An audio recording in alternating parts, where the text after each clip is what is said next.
Hello বন্ধুরা, welcome to my channel. আমি তোমাদের মাম্পি চলে এসেছি নতুন একটা ভিডিও নিয়ে। ভোর 5টার সময় রেডি হয়ে কোথায় যাচ্ছি চলো দেখা যাক।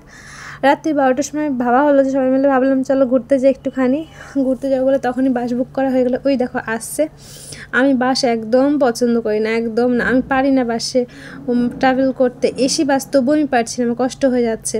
গা গোলায় গন্ধটা একদম সহ্য হয় না, বিচ্ছিরি ব্যবহার, মাথা যন্ত্রণা করে। শুধুমাত্র আমার বোনের ছেলের জন্য এইভাবে বাসে যাওয়া হচ্ছে কেন? হঠাৎ করে ওভাবে ট্রেন পাওয়া যাবে না রিজার্ভেশন, এই জন্য বাস পেয়ে গেছিলাম, বাসে উঠে গেছি।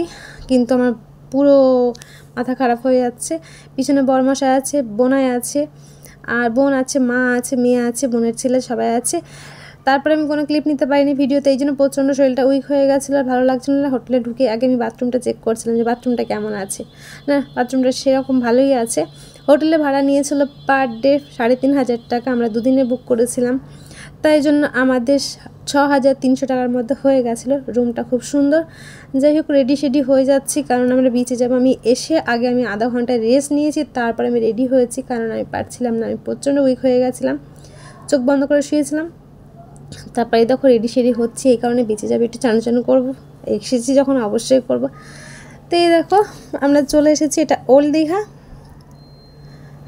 সরি, তোমাদের আগেও বলছি আমি ভালো করে কোনো ভিডিও নিতে পারিনি কারণ আমি ফ্যামিলির সঙ্গে গেছি। ফ্যামিলিতে সেরকম আমি মানে ভালোভাবে ভিডিও করতে পারি না, যেটুকু করি লুকিয়ে করি, সেই জন্য। তো যাই হোক, তার পরের দিন আমি এসেছিলাম মোহনাতে। এই দেখো মোহনার এখানে এসেছি, সবাই মিলেই এসেছিলাম, ভালো লাগলো। ওই যে আমার বোনের ছেলে রয়েছে, বোন রয়েছে পিছনে। এত রোদ্দুর বলার বাইরে, পুরো স্কিন জ্বলে যাচ্ছিল, প্রচণ্ড পরিমাণে রোদ্দুর, আর ভালো লাগছিল না। তো যাই হোক, এসেছি যখন তো ঘুরতে হবে, স্কিনের দিকে তাকালে হবে না, পুরো কালা হয়ে যাচ্ছিলাম। এটা যেহেতু এডিট করা ফিল্টার দাও, এই জন্য এরকম ফর্সা লাগছে, বাট আমরা অনেকটাই কালা হয়ে গেছিলাম। তো যাই হোক, এইখানে অবধি থাকলো। তোমরা যদি চাও নিউ দীঘার ক্লিপ দেখতে অবশ্যই। তো এই দেখো নিউ দীঘায় চলে এসেছি রাত্রিবেলা। তো ভিডিওটা কেমন লাগলো বলো অবশ্যই।